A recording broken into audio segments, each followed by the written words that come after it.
Hello everyone and welcome back to our channel. In today's video, I'm going to show you how to add vignette in Lightroom. So at first, what is a vignette? A vignette darkens or lightens the edge of an image to draw attention to the center and enhance the overall mood of the photo. So without any further ado, let's get into the video. At first, open the Lightroom app on your phone. Now, choose the photo that you want to add vignette to. For now, I'll choose this photo. Now, to add vignette to this photo, simply click on Edit. And now, select the Effect option right here. Now, you can see Effects, Vignette and Grain in the top menu. Simply select the Vignette option.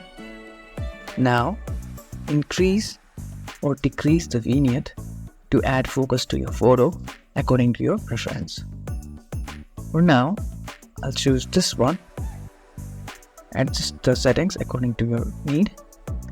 Once you're happy, you can simply export the photo from here. And just like this, we have added vignette in Lightroom. If you found this video helpful, don't forget to give this video a thumbs up and subscribe to our channel for more tutorials like this.